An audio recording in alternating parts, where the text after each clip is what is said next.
सुनो सुनो सुनो, दिल थाम कर सुनो। तुम लोगों का इंतजार खत्म हुआ।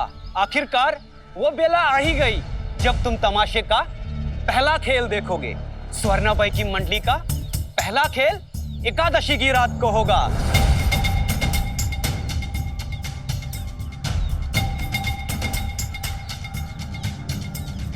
लेकिन एकादशी की रात को तो मारुति मंदिर में कीर्तन होता है।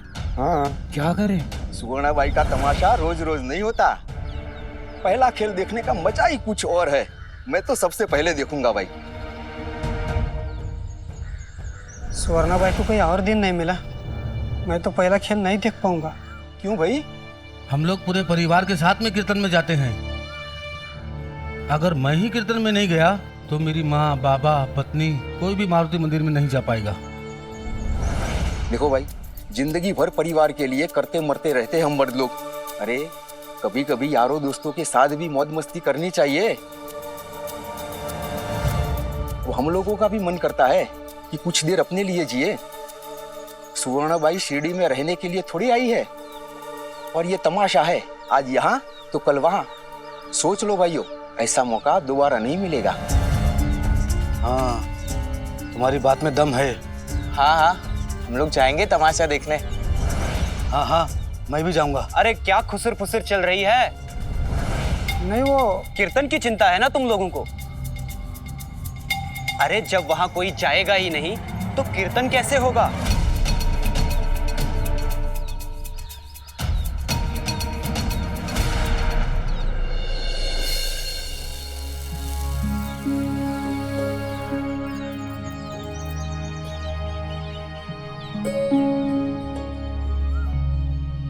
तुम्हें गुस्सा कैसे नहीं आ रहा है साईं?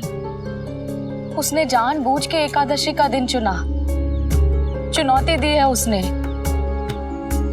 तुम्हारी इतने वर्षों की मेहनत से तो आज शिरडी में हर घर में सुख शांति है, भाईचारा है लोगों में। लेकिन सुवर्णाबाई तुम्हारी मेहनत को मिट्टी में मिलाने पे तुली हुई है। जब कोई इंसान जानबूझकर अपराध करे तो उस पर गुस्सा आना स्वाभाविक है बायजामा। लेकिन जिसकी पूरी जिंदगी बुरे लोगों के बीच कटती रही,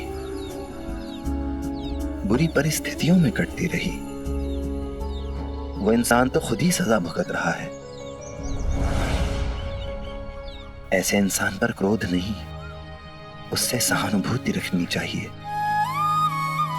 क्योंकि ऐसी स्थिति में वो नुकसान किसी और का नहीं बल्कि खुद अपना कर रहा होता है।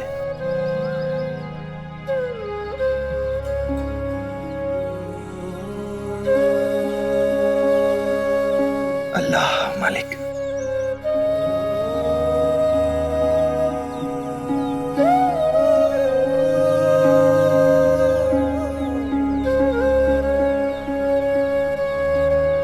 मुझे भी चाहिए, ऐसा थोड़ी होता है। हाँ? मुझे भी चाहिए, मुझे तो। अरे हाँ रुक। 1 रुपए से 1 पैसा भी कम नहीं लूंगा। जी बहुत कोशिश की पर 8 आना ही जोड़ पाया। 8 आना कम है, इसके बदले ये ले लो। अरे भानु, अरे चोर कहीं का, मेरे खेत से कद्दू तोड़कर तू यहाँ बेच रहा है। कद्दू मेरे वापस दे। नहीं दूं। मेरे स्वर्णाबाई हमारे गांव के माहौल को गंदा कर रही है। नहीं दूं। मेरे कद्दू नहीं दूंगा। मैं कहता हूँ नहीं दूंगा। मैं कद्दू।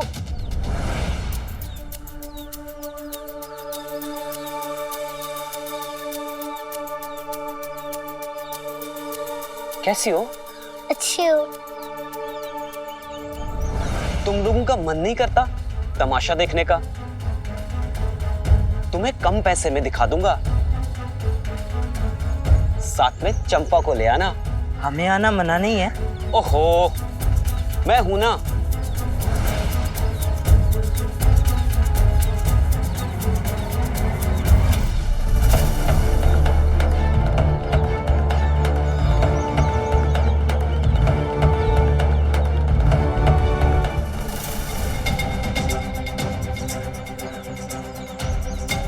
बिल्कुल शर्म नहीं है ना तुम लोगों को? बच्चों को बिगाड़ रहे हो, इन्हें बहका रहे हो। धंधा है ये मेरा। हम यहाँ पैसा कमाने आए हैं, कोई धर्म कर्म करने नहीं।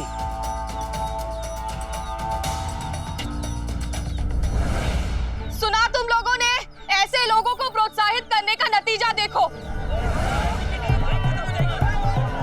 अरे ये लोग बच्चों को भी फुसलाकर उन्हें तमाशा देखने के लिए बुला रहे हैं। सुन रहे हो तुम लोग?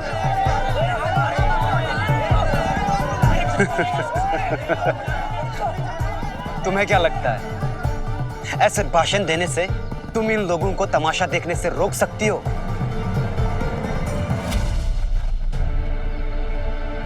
इसे कहते हैं स्वर्णा भाई के नाम का जादू। सुनो सुनो सुनो सुनो सुनो सुनो सुनो सुनो सुनो।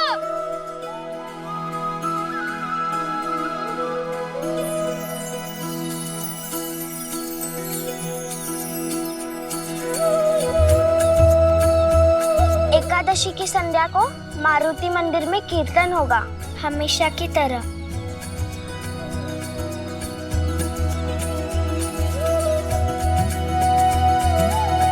तुम्हें क्या लगा था मारुति मंदिर में होने वाले कीर्तन को तुम रोक दोगे? देखना तुम, लोग भी आएंगे और कीर्तन भी होगा।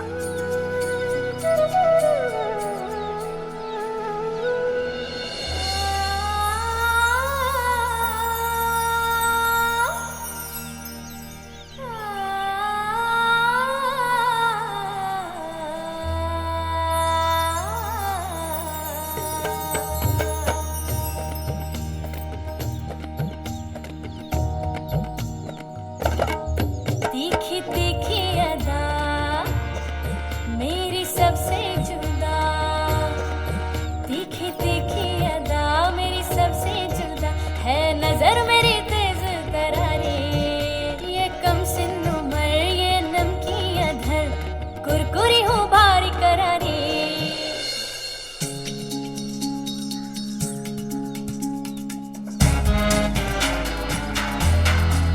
आप सब लोगों का उत्साह देख के मुझे बड़ी खुशी हुई, इसलिए मैंने सोचा है कि आप में से वो पहले 5 लोग जो सबसे पहले पैसा देके चिप्पी खरीदेंगे वो मेरे साथ नृत्य कर सकते हैं और मेरा हाथ भी पकड़ सकते हैं, लेकिन सिर्फ वो पहले 5 लोग।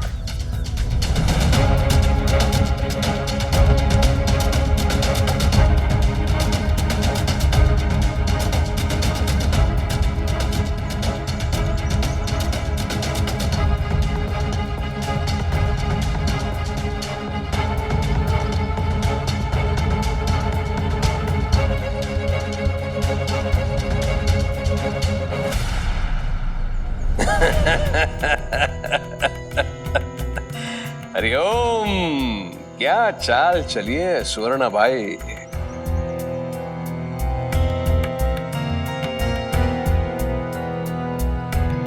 जिस दिन उस साईं का कीर्तन उसी दिन तुम्हारे तमाशे का पहला खेल। अब पता चलेगा उस साईं को कि क्या मूल्य है उसका इस गांव में। हरिओम। बेचारा साईं अपने कीर्तन का प्रचार करने के लिए बच्चों का सहारा ले रहा है वो तो। सुवर्णा बाई, अब तुम तमाशा में ऐसे ही चमकीले कपड़े पहनोगी तो फिर तमाशा छोड़ के कीर्तन में कौन जाएगा? शिरडी को बांटने की ये कैसी तैयारी चल रही है? साईं ने बहुत कोशिशों के बाद लोगों को एकजुट करने में कामयाबी पाई थी। सबको एक साथ मिलकर संकट का सामना करना सिखाया था और आज वही लोग अपने लोभ के कारण एक दूसरे का हाथ छोड़ने के लिए कैसे तैयार हो गए। सुवर्णा भाई, न जाने गांव में और कितने पुरुष होंगे जिन्हें तुम्हारे खेल में आने का मन तो होगा, लेकिन समाज के भय के कारण वो ना आ पाए। लेकिन मैं जब तुम्हारे खेल में आऊंगा मुख्य अतिथि बन के, तब कुछ और बात होगी, देख लेना।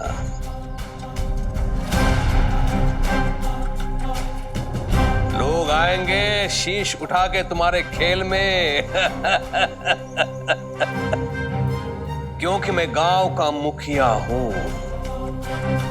मैं कोई भी अनुचित कार्य नहीं करता हूं। मेरे कृत्यों पर कोई उंगली नहीं उठा सकता है। मैं जो भी करूं वो गांव के लिए मान्य होता है, और मैं जो भी करता हूं उसी से समाज की मर्यादा निर्धारित होती है। हरिओम।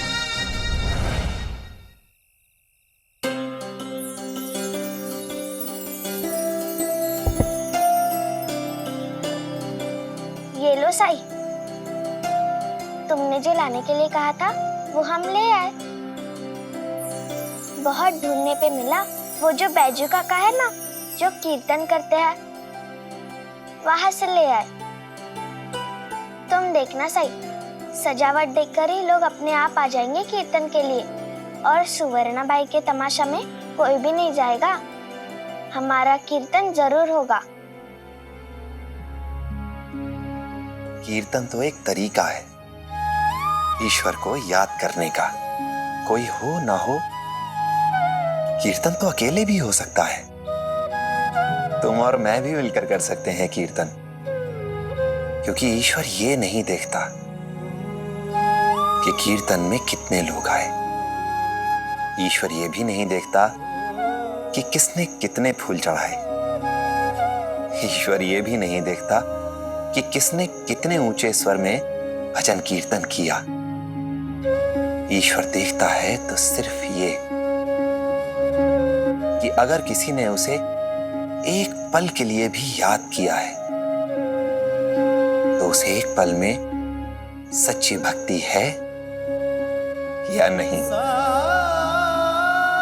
चलो अब चौरंग को बीचों बीच रख दो। बीच में? हाँ, क्योंकि है कोई अपना बहुत खास जो आज इस चौरंग पर बैठेगा। ऐसा कौन खास है जो बीच में ही बैठेगा? वो जो खुद राम की धुन है, वो जो खुद राम में गुम है। जहां राम नाम वहीं उसका धाम। राम की सेवा के सिवा जिसे न दूजा काम। ये कौन है साई?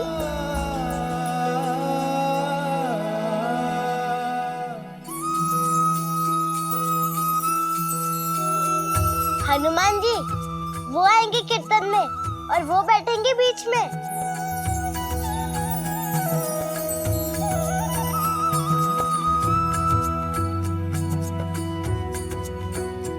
जब कोई सच्चे मन से भगवान राम को याद करता है, उनका भजन कीर्तन करता है, तो हनुमान जी उसके साथ भगवान राम का नाम जपने जरूर आते हैं। तो क्या हनुमान जी बीच में बैठकर सबके साथ राम का नाम लेंगे? मुझे तो विश्वास ही नहीं हो रहा।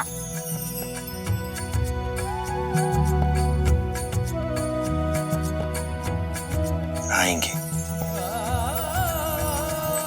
जरूर आएंगे।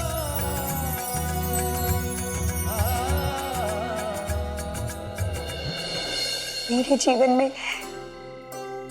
वो दिन कब आएगा साईं, जब मैं आपके कीर्तन में शामिल हो पाऊंगी। राम कृष्ण हरि, राम कृष्ण हरि। हरे कृष्णा हरे राम, हरे कृष्णा हरे राम, हरे कृष्णा हरे राम, हरे कृष्णा हरे राम। सच में चंपा की आवाज बहुत मधुर है, लेकिन जो इसकी माँ ने किया वो इसके हित से लिए था। क्या करेगी संगीत सीखकर? तानसेन, बैजू बावरा ऐसे उंगलियों पर गिने हुए नाम है जिन्हें राजा महाराजाओं ने सम्मान दिया। अगर औरत गाती है तो उसे सम्मान की दृष्टि से नहीं देखा जाता।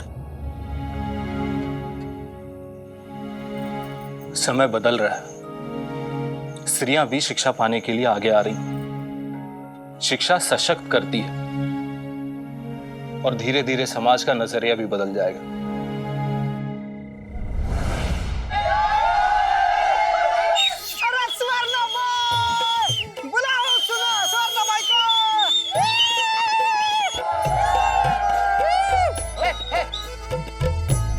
अब देखती हूँ बैरागी, तुम्हारा कीर्तन कैसे होता है।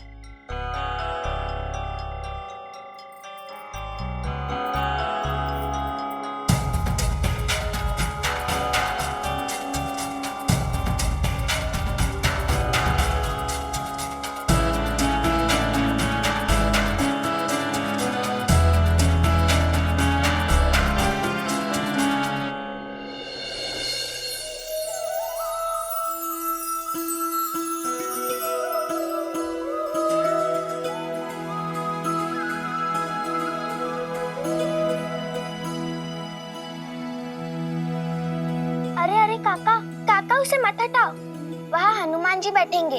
अच्छा, हनुमान जी बैठेंगे? तुम बच्चे भी ना, हनुमान जी बैठेंगे। ऐसी बात नहीं है काका, मैं सच कह रही हूँ। तुम्हें मुझ पर विश्वास नहीं हो रहा है ना? साई ने मुझसे कहा कि यहाँ पर हनुमान जी बैठेंगे। उनकी बातें झूठ कैसी हो सकती है? बेटा, उसे हटाने दो। अगर हम दरी नहीं बिछाएंगे तो हनुमान जी के नजदीक कैसे बैठेंगे? अरे मैं भी तो यही कह रही हूँ कि हनुमान जी इस चौरंग पर बैठेंगे तो आप लोगों के नजदीक ही हुए ना। झिपरी बेटा, मान जाओ, जिद नहीं करते, इन्हें उठाने दो। आपको भी मुझ पर विश्वास नहीं हो रहा है?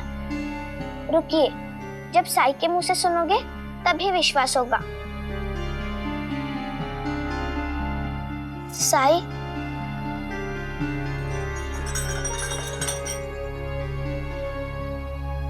साई, इन्हें बताओ ना कि यहाँ हनुमान जी बैठेंगे।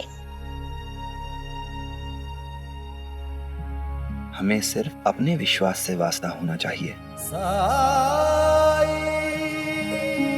किसी को हो या ना हो, इससे हम प्रभावित क्यों हो?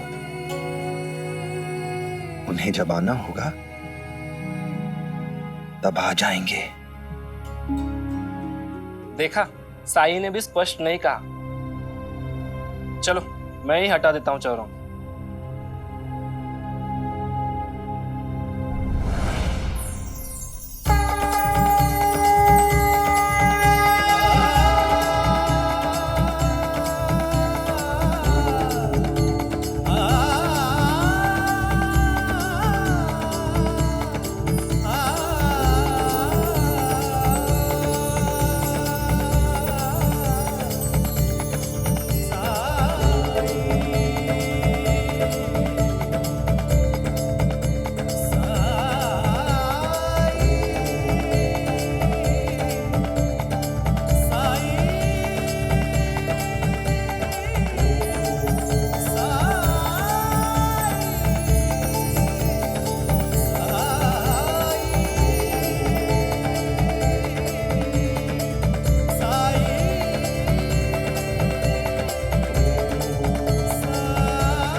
देखा, मैंने कहा था ना तुम सबसे कि इस चौरंग पर हनुमान जी बैठे हैं। साई ने मुझसे कहा था। साई की बात झूठ नहीं हो सकती, लेकिन तुम लोगों को तो हर बात का सबूत चाहिए। सचमुच हनुमान जी बैठे हैं? ये तो सचमुच में हनुमान जी आ गए। सचमुच हनुमान जी विराजमान है।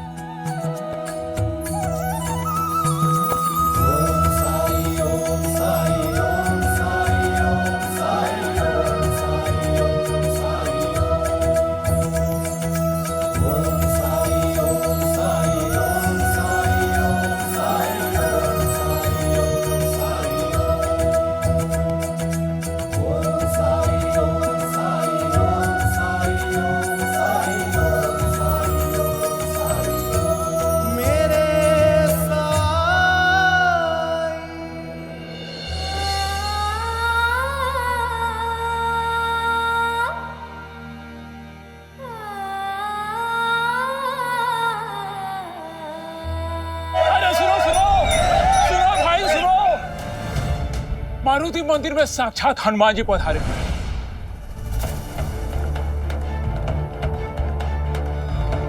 सभी को ऐसा ही अनुभव हो रहा है। हाँ, ये क्या बकवास कर रहे हो? ऐसा हो सकता है क्या? मैं तो गांव वालों को बताने आया था। मैं मारुति मंदिर ही जा रहा हूँ। जय बजरंगबली की। ये जरूर उस साईं की चाल है। अरे एक बार चलकर देख लेते हैं कि सचमुच हनुमान जी है या नहीं। हाँ, चलो चलो चलो चलो चलो चलो। अरे रुको रुको, इतना खर्चा किया तुम लोगों ने तमाशा देखने के लिए, सब बर्बाद हो जाएगा। अरे तमाशा कहाँ भागा जा रहा है? भगवान की अनुभूति हो गई तो जीवन सफल हो जाएगा। चलो चलो चलो चलो।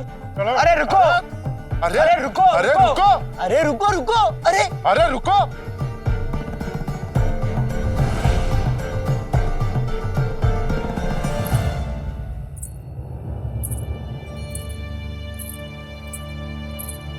कुलकर्णी सरकार, आपके होते हुए ये सब कैसे जा सकते हैं? हरिओम हरिओम।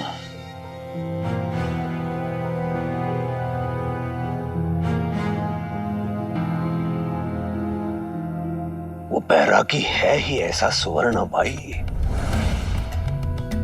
अपने माया का, काले जादू का उपयोग करके लोगों को अपने वश में कर लेता है। उसने ठान लिया है कि वो तुम्हारा तमाशा बंद करके रहेगा और तुम चाहकर भी कुछ नहीं कर सकोगी। हरिओम। बहुत अभिमान था ना तुम्हें अपने रूप का। कोई भी पुरुष मेरे विरुद्ध नहीं जा सकता, यही कहते थे ना। क्या हुआ? भाग गए सबके सब। जाओ, उस साई को दिखा दो कि तुम्हारा सौंदर्य क्या कुछ नहीं कर सकता। हरिओम।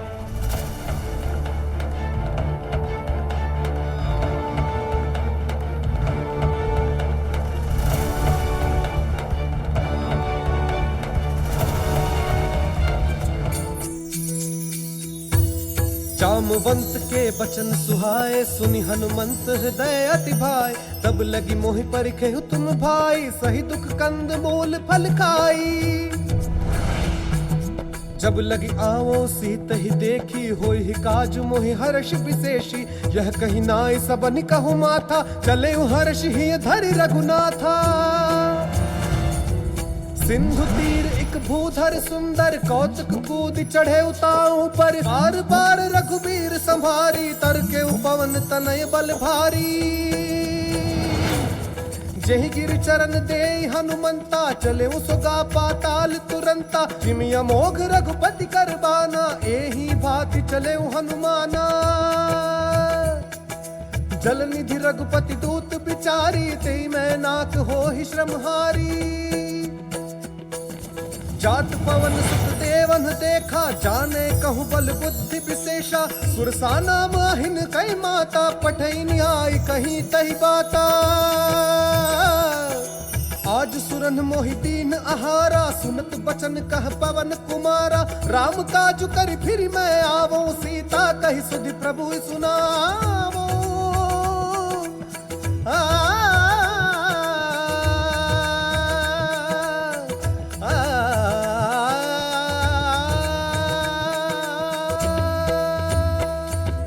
राम राम जय राम, राम जय राम, राम जय राम, राम जय राम, राम जय राम, राम जय राम, राम जय राम, राम राम राम जय राम, राम जय राम, राम जय राम, राम राम राम जय राम, राम साई।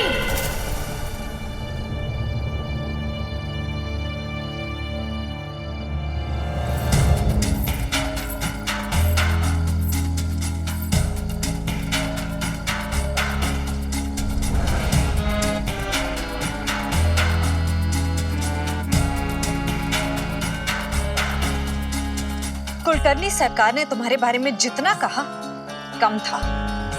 तुम तो उससे भी बदतर निकले। एक तरफ अपने आप को बैरागी कहते हो और दूसरी तरफ अपना महत्व कम होता देख बौखला उठे। मुझे हराने के लिए तुम इस हद तक गिर सकते हो, ये मैंने कभी सोचा भी नहीं था। है।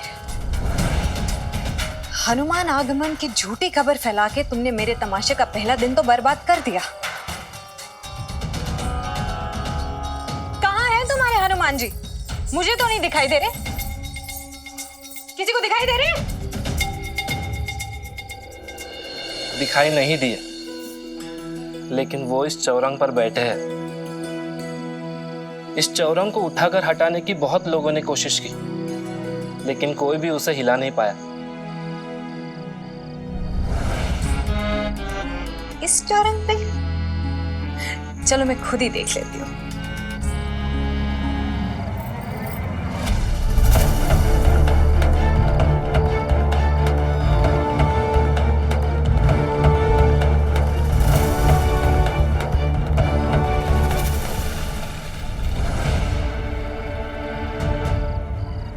खबरदार तुमने ऐसा किया तो चौरंग पर हनुमान जी बैठे हैं और उनका ऐसा अपमान मैं नहीं होने दूंगी।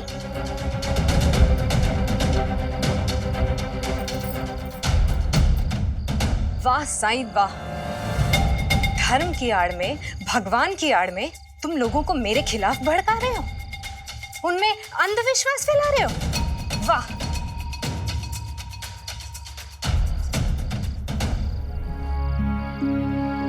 जब जब संसार के सामने दो विकल्प आएंगे, एक वो जो उसे ईश्वर के पास ले जाए, और एक वो जो उसे ईश्वर से दूर करे, तब तब संसार उसी विकल्प को चुनेगा जो उसे ईश्वर के पास ले जाता हो।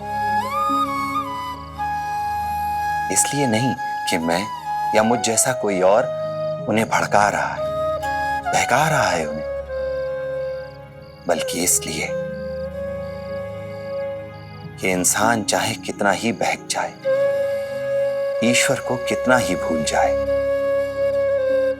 लेकिन ईश्वर को पाना उसके जीवन का लक्ष्य है।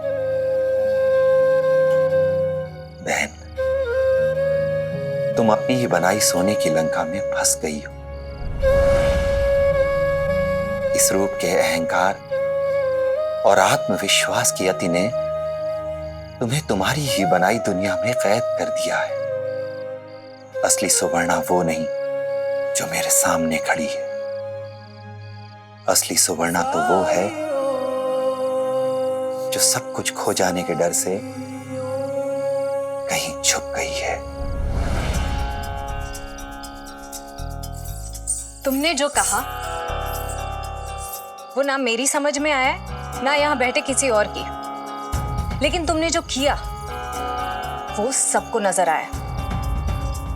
धर्म का इस्तेमाल किया तुमने अपने स्वार्थ के लिए।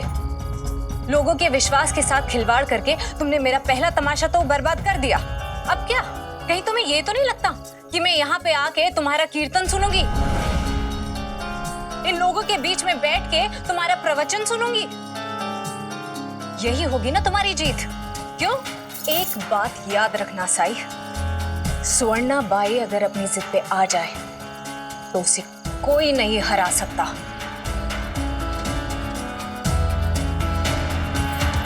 हटो।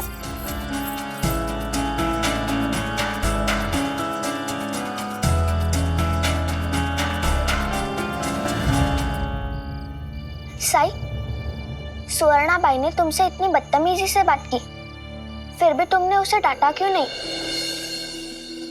लक्ष्मी, लेकिन मेरी ये बहन डांट में छुपे मेरे प्यार को, मेरी चिंता को नहीं समझेगी। अभी सच से बहुत दूर है। मेरी डांट उसे सच से और भी दूर कर देगी। बोलो बजरंग बली की जय! बोलो बजरंग बली की जय!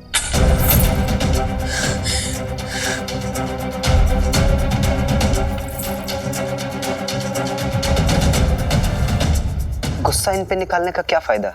ये तो तुम्हारे जीवन भर की कमाई है। गुना जी, क्या मैं सुंदर नहीं दिखती? क्या मेरी उम्र ढल रही है? क्या लोग मेरी तरफ आकर्षित नहीं होते अब? जिन आंखों की तारीफ करते करते लोगों ने कविताएं लिख दी। जिन्हें ऐसा लगता है वो मूर्ख हैं। तुम आज भी उतनी ही खूबसूरत हो।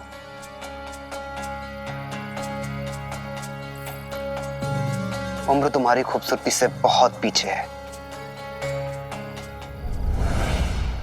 तुम वाकई में ऐसा सोचते हो? क्या तुम हमेशा मेरे बारे में ऐसे ही सोचोगे?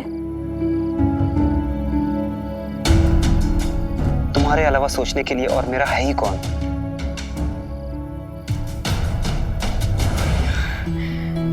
उस बैरागी ने जो कहा सो कहा, लेकिन दुख इस बात का है कि मैंने सोचा था शिरडी में तमाशा करके खूब सारे पैसे कमाऊंगी। ये देखो,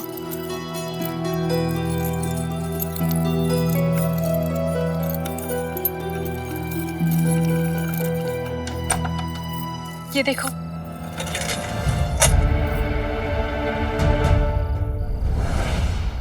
सालों से इकट्ठा किया है। चाहते थे कि हमारे पास इतना पैसा हो कि आगे की जिंदगी आराम से निकल जाए। तुमसे शादी करने के बाद हमें कभी पैसे की कमी ना हो, हमारा खुद का अपना घर हो, अपने बाल बच्चों की परवरिश कर सके। तुम्हारा भी यही सपना है ना?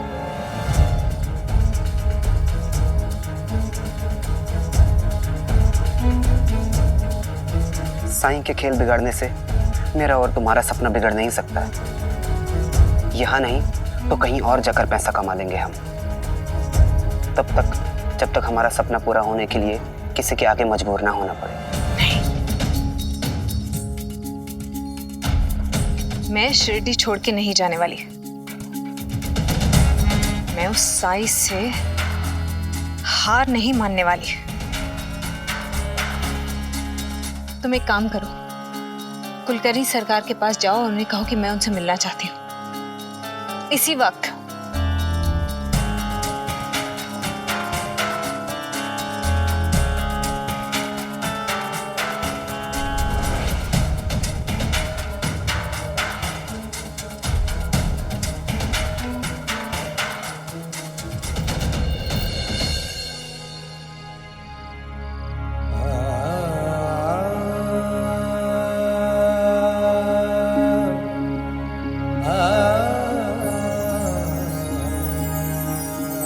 आओ माधव।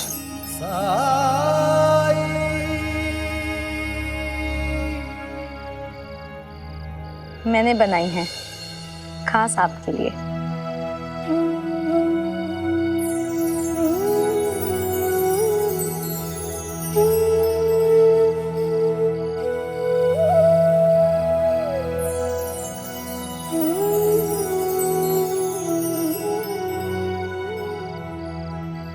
देख रहे हैं साईं, सर्दी निकल गई और अब लेकर आई है ये। राम जी भला करे। समय लगता है इसे बनाने में। कुछ महीनों से चल रही है इनकी ये सिलाई बुनाई, अपनी होने वाली संतान के लिए। उसी बहाने हमें भी मिल रहे हैं गर्मी में गर्म कपड़े। कोई बात नहीं, इस साल नहीं तो अगले साल काम में आएगी। भामा, तुम ये बताओ तुम्हारी सेहत कैसी है? जिसके सिर पे आपका हाथ हो उसे क्या तकलीफ हो सकती है? आपकी दी हुई विभूति से मेरे सारे दुख दर्द दूर हो गए हैं। अल्लाह मालिक।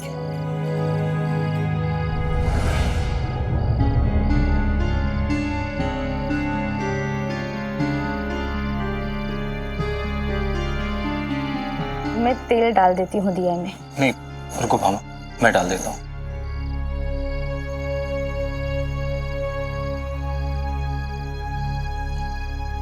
अरे इसमें तो तेल खत्म हो गया साईं,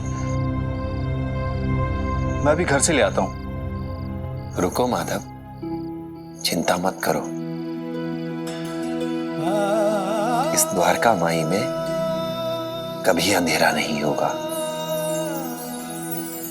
लोगों की श्रद्धा, उनके विश्वास से ये हमेशा रोशन रहेगी। मैं अपने लक्ष्य के बहुत करीब आ चुकी हूँ। मेरे और मेरे सपने के बीच में साई नहीं आ सकता। मदद करो माता, मदद करो।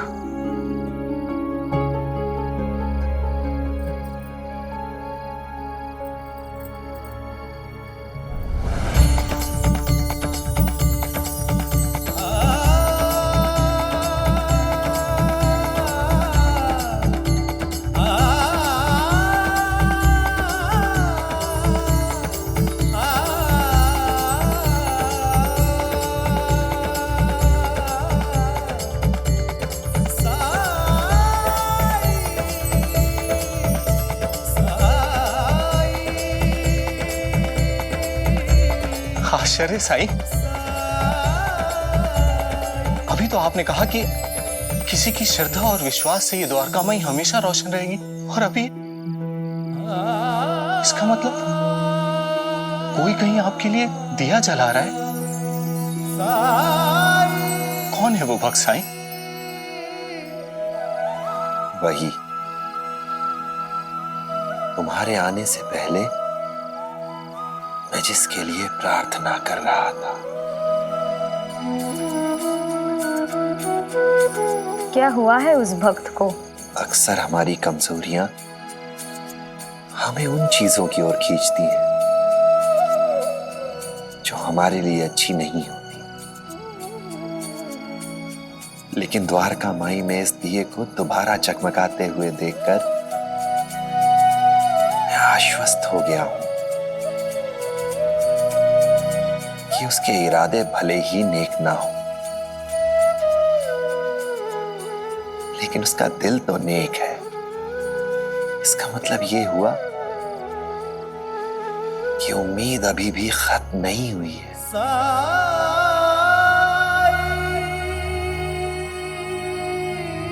बस वो और गलतियां ना करे।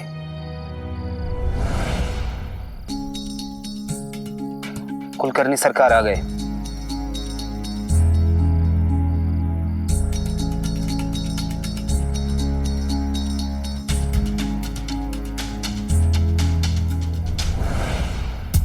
हरिओम हरिओम।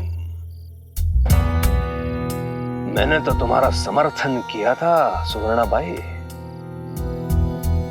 और इसीलिए तो आया था तुम्हारे तमाशे में। लेकिन तुम्हें अपने ऊपर वास्तविकता से अधिक विश्वास था, और वही बोझ ले डूबा तुम्हें। हार गई तुम साई से। नहीं कुलकर्णी सरदार, युद्ध तो अभी शुरू हुआ है। चार्ल्स अंग्रेज सरकार का एक वरिष्ठ अधिकारी है। अहमदनगर भेजा है उसे अंग्रेज सरकार ने। जानते हैं उसे?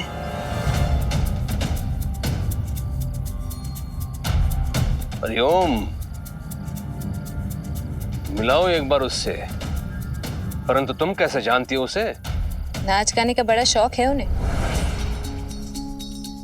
लखनऊ में काफी पैसे उड़ाए हैं महफिलों में और तमाशों में। हरिओम हरिओम, बहुत जानकारी है उसके बारे में तुम्हें। आप उन्हें शिरडी आने का निमंत्रण दीजिए, और वो एक बार शिरडी आ गए तो मेरे तमाशे में तो यकीनन आएंगे। मेरे तमाशे की शान बढ़ जाएगी, और चार्ल्स जैसा दिलदार आदमी मेरे ऊपर इतने पैसे उड़ाएगा तो देखने वालों की आंखें फटी की फटी रह जाएंगी। शिरडी के लोग तक तुम्हारे रूप की चकाचौंध में उलझ नहीं पाए। वो चले गए भिखारी साईं के कीर्तन में। हरिओम, और तुम्हें क्या लगता है हा? चार्ल्स तुम पर मोहित हो जाएगा? अपने रूप के भ्रम में मत रहो सुवर्णा बाई।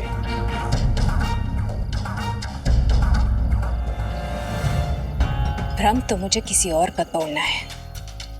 मैं अपनी खूबसूरती को इस तरह प्रस्तुत करूंगी कि लोग अपना दीन, अपना धर्म सब भूल जाएंगे।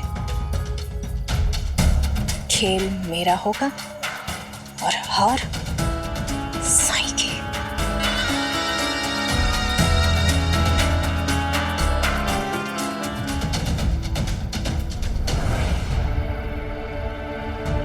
हरिओम। ठीक है, हरिओम। फिर करता हूं मैं आमंत्रित चार्ल्स को।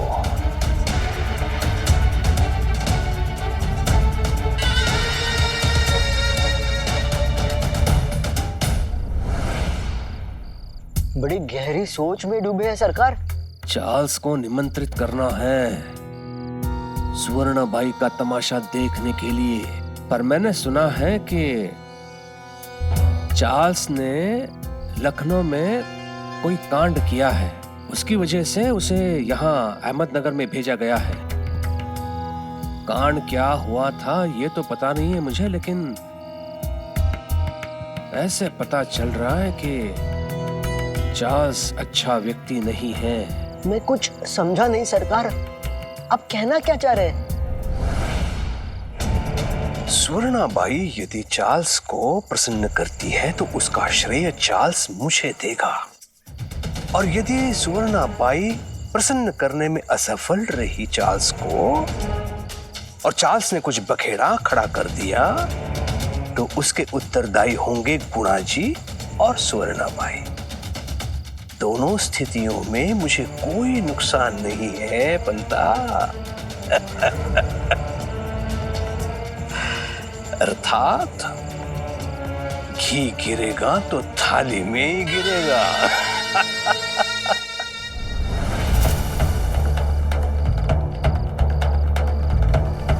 जो अपनी प्रजा का अहित चाहता हो, अपनी जिम्मेदारी ना निभा रहा हो, उसे शिरडी का राजा कहलाने का कोई अधिकार नहीं है। हरिओम। जो आपकी शरण में आया है उसकी रक्षा का दायित्व आप पर है। यदि उन्हें कुछ हो गया तो इसके जिम्मेदार आप होंगे। डरा रहा है मुझे, धमका रहा है, तेरा इतना दुस्साहस शिरडी के लोगों के आंखों में धूल झोंक सकता है तो मंदिर में लोगों को मूर्ख बना सकता है, मुझे नहीं। अंता इसे यहां से धक्के मार कर निकाल दो। अंता! सरकार, अंता जी तो आपके सामने खड़े हैं।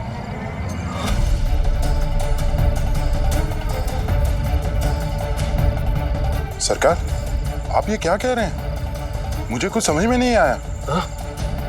मैंने मंदिर में क्या किया? किसे मूर्ख बनाया? हरिओम।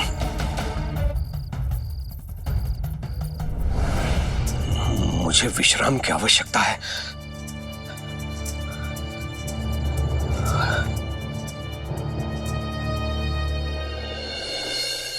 कमल, ये फूलों की माला देख रही हो? मैं चाहती हूँ कि तुम मेरे लिए ऐसी ही फूलों की माला बनाओ। अगले तमाशे में मैं पहनूंगी, ताकि दर्शकों को ऐसा लगे जैसे साक्षात मेनका धरती पे उतरी हो।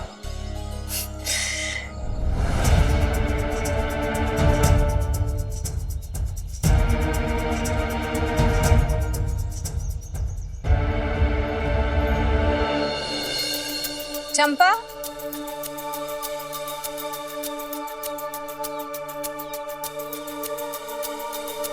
मुझसे मिले बिना ही जा रही हो? चलो आ जाओ अंदर, मैं तुम्हें लावनी का एक अलग सा गीत सिखाऊंगी, बिल्कुल नया। नहीं, मुझे घर पे काम है। अच्छा, जलेबी तो खाओगी? नहीं, मैं अपना वादा नहीं तोड़ सकती। नहीं, मैं नहीं खा सकती। मैंने साय के सामने माँ से वादा किया था, मैं वादा नहीं तोड़ सकती। और कल रात तुमने साय के साथ बुरा बर्ताव भी किया। चलो। साई साई साई, बस एक बार चार्ल्स मेरा तमाशा देख ले यहाँ आके, फिर देखना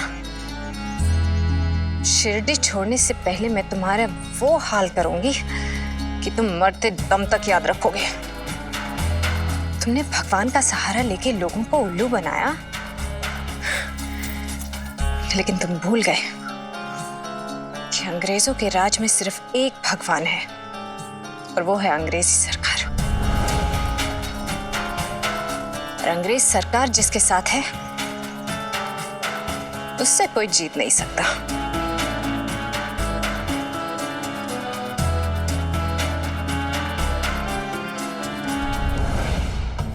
सुवर्णाबाई, तुम नहीं जानती हो तुमने जिस चार्ल्स को अपना हथियार बनाने का सोचा है उससे नुकसान सिर्फ तुम्हें पहुंचेगा। ये वही चार्ल्स है जिसने लखनऊ में एक औरत के साथ दुर्व्यवहार किया और फिर उसकी हत्या कर दी। इसलिए इसका तबादला अहमदनगर कर दिया गया। लेकिन अब मैं तुम्हें आगाह नहीं करूंगा सुवर्णाबाई। मैं तो चाहता ही हूं कि मेरे रास्ते का कांटा कोई और निकाल दे।